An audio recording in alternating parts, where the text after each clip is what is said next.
Dear friends, I welcome you all in Vimukti centre of excellence. Building construction drawing reading series को हम आज continue करते हैं। इसके अंदर हमने अब तक जो आर्किटेक्चरल ड्राइंग्स है अलग अलग तरह के, उसको पढ़ने की कोशिश की, समझने की कोशिश की प्रीवियस वीडियोस में। उनके डिफरेंट प्लान्स को अंडरस्टैंड किया था, like basement plan, ground floor plan, typical floor plan.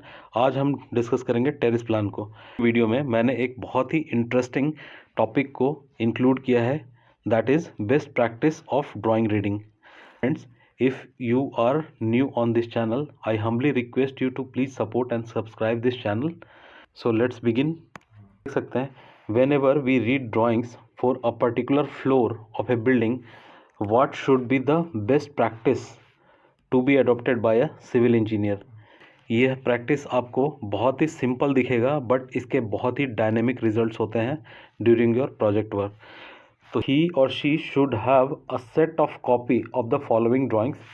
Practice क्या होना चाहिए कि आपके पास एक सेट होना चाहिए, जिस भी पर्टिकुलर फ्लोर प्लान की हम बात कर रहे हैं उसका आर्किटेक्चरल ड्राइंग होना चाहिए, स्ट्रक्चरल ड्राइंग होना चाहिए, प्लम्बिंग ड्राइंग होना चाहिए, फायर फाइटिंग ड्राइंग होना चाहिए एंड इलेक्ट्रिकल ड्राइंग होना चाहिए।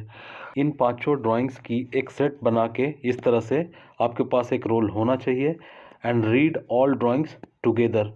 अब इसके बेनिफिट्स क्या होंगे यदि इस तरह से रीड करते हैं हम? तो पहला, if any discrepancy is there, यदि इन पांचों ड्राइंग में किसी भी डिटेलिंग में डिफरेंस है, लेवल्स में, साइजेस में, लोकेशंस में, तो आप इमीडिएटली क्या है, कंसर्न पर्सन और अथॉरिटी को आप इन्फॉर्म कर सकते हैं, such as project manager, project consultant और कॉन्ट्रैक्टर्स, सो दैट इमीडिएटली उस प्रॉब्लम को रिजॉल्व किया जा सके।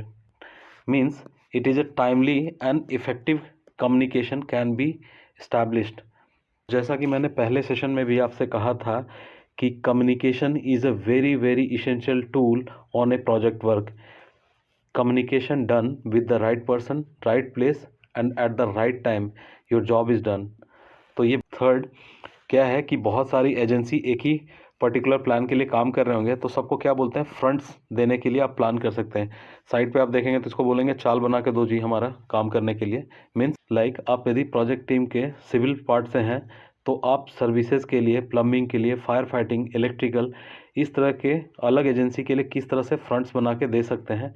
इस चीज़ में क्या होगा, बेसिकली आपकी टाइम सेविंग होगी प्रोजेक्ट के लिए। और यू नो कि प्रोजेक्ट की एक डेडलाइन होती है, शेड्यूल होता है, तो हर एक्टिविटी को टाइमली इंश्योर करना है उसकी कंप्लीशन को। तो इट इज़ वेरी इसेंशियल कि हर चीज़ के फ्रंट्स को टाइमली हम प्लान करें। नेक्स्ट वन, जो कंसर्न पर्सन होगा will be more accountable for their activities. अब ऐसा नहीं है कि कोई है अपने काम ना करने के लिए कुछ ना कुछ बहाने बना सकता है। Then fifth one, resources planning में बहुत ही इंपॉर्टेंट प्ले करता है रोल। लेट सपोज आपको एक स्लैब कास्टिंग करनी है, तो आपको कॉन्ट्रैक्टर से ये चीज़ें कम्युनिकेट करना चाहिए कि मेरे साइट पे different raw materials such as aggregates सबकी ओपनिंग स्टॉक कितनी है। ठीक, अब आपको जब कंक्रीट की बैचिंग करनी होगी तो कितना मटेरियल अवेलेबल है साइट पे। स्लैब कास्टिंग होनी है तो पर्टिकुलर फ्लोर पे सपोज कीजिए आपको 10 टन स्टील लग रहा है, तो पर्टिकुलर डिफरेंट डिफरेंट डाया के स्टील है कि नहीं है। एक पर्टिकुलर स्लैब की कास्टिंग होनी है तो इलेक्ट्रिकल की डिफरेंट क्या होगी, आपकी कंड्यूट पाइप लगनी होगी स्लैब में, तो वो सारी अवेलेबल है कि नहीं मटेरियल। तो ये सिविल सर्विसेज दोनों टीम की जो मटेरियल है उसको अवेलेबिलिटी को भी इंश्योर कर सकते हैं।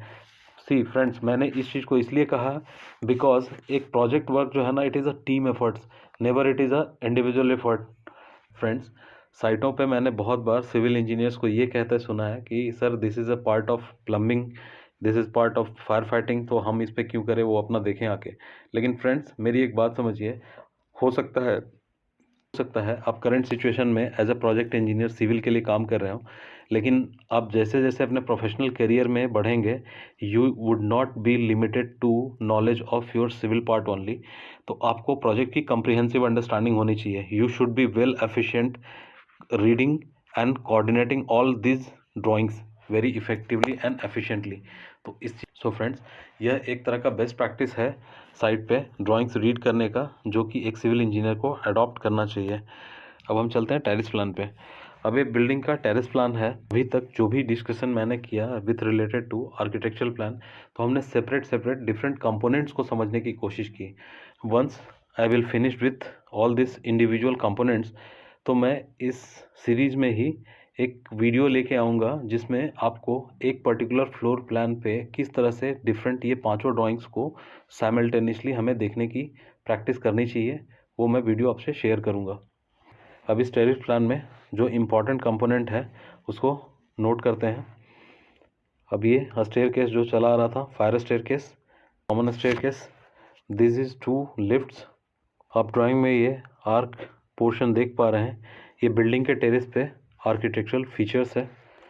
अब यहाँ पे प्रीवियस वीडियो में भी हमने डिस्कस किया था लेवल।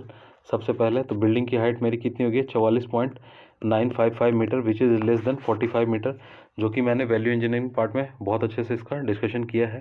बिल्डिंग की टेरेस पे वाटर प्रूफिंग की जाएगी और वाटर प्रूफिंग करके जो पानी का जमाव ना हो इन केस ऑफ रेन, तो स्लोप प्रोवाइड किया जाएगा, जिसको कहते हैं ब्रिक बैट कोवा।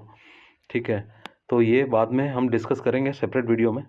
यहाँ पे देखिए हर जगह स्लोप प्रोवाइड किया गया है और ये सारी प्लम्बिंग शाफ्ट है, जिसके यहाँ से प्लम्बिंग की पाइप के थ्रू जो रेन वाटर होगा उसको ड्रेन किया जाएगा and that will going to connect externally with the storm line. Friends, अब यहाँ पे देखिए 1 2 3, ये तीनों क्या है, ओवरहेड टैंक्स है। डिफरेंट नोमेनक्लेचर है इनके। फ्लशिंग वाटर टैंक जो कि वॉशरूम में फ्लशिंग पर्पस के लिए पानी यहाँ से सप्लाई किया जाएगा, इसकी कैपेसिटी 6 KL दी हुई है। यहाँ पे दिया है डोमेस्टिक टैंक जो कि kitchen, your shower area, your wash basin वहाँ पे कनेक्ट होगा इससे, और ये इसकी कैपेसिटी आपकी कितनी दी हुई है, 12 KL, right. Third one is your fire tank जो कि कैपेसिटी कितनी दी हुई है, 10 KL, और ये फायर फाइटिंग की रिक्वायरमेंट होती है बिल्डिंग की। यहाँ पे जो ओवरहेड टैंक की कैपेसिटी कैसे डिफाइंड होती है, that depends on the occupancy of the people. एक फ्लैट में 4 पीपल कंसिडर करके ये प्लान किया जाता है, और यहाँ पे जिस एरिया के लिए बिल्डिंग प्लान की गई है यहाँ पे 135 से लेके 175 LPCD लिया जाता है डिज़ाइन पर्पस के लिए, वाटर रिक्वायरमेंट। ठीक है, बेस्ड ऑन दैट तो आप देखेंगे कि ये कैपेसिटी कम पड़ेगा, तो बेसिकली क्या किया जाता है, इस टैंक को ऑपरेट जब किया जाता है तो इन टैंक्स को इस बिल्डिंग में 2 टाइम्स फिल किया जाता है to maintain the water requirement. ये देखिए जो भी मेरी सर्विसेज की शाफ्ट टेरेस पे ओपन है उनको टर्मिनेट करना है, उनको कवर करना है। ठीक है, तो ये डिटेल्स भी जो आर्किटेक्चरल फर्म है वो प्रोवाइड करते हैं। यहाँ पे भी देखिए मार्क किया हुआ है termination as details, right. Friends, अब ये उन्हीं 3 जो ओवरहेड टैंक है उनकी कैपेसिटी के साथ में जो प्लम्बिंग फिक्चर्स होंगे उनकी डिटेल दी हुई है, उनके डिफरेंट लेवल्स मार्क किए हुए हैं। यहाँ पे पडल फ्लैंज लगते हैं इसमें, ये डिटेल को हम सेपरेटली डिस्कस करेंगे। ये देखिए मम्टी का लेवल लिखा हुआ है, वाटर लेवल लिखा हुआ है, बॉटम ऑफ द टैंक लिखा हुआ है। डिफरेंट ये सेम टेरेस पे जो आर्किटेक्चरल फीचर्स बन रहा है उसके लिए आर्किटेक्ट फर्म ने सेपरेट ड्राइंग रिलीज़ की है कि किस किस तरह के फीचर्स होंगे। तो फ्रेंड, इस डिस्कशन को यहीं पे कंक्लूड करते हैं। So friends, Vimukti centre of excellence की ये जो पहल है ड्राइंग रीडिंग सीरीज़, उम्मीद करता हूँ आपको पसंद आ रही होगी।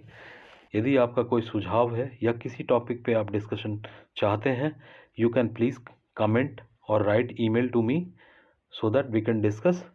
This is all for today. At last, I humbly request you, if you are new, please subscribe my channel and support me. Thank you for watching it.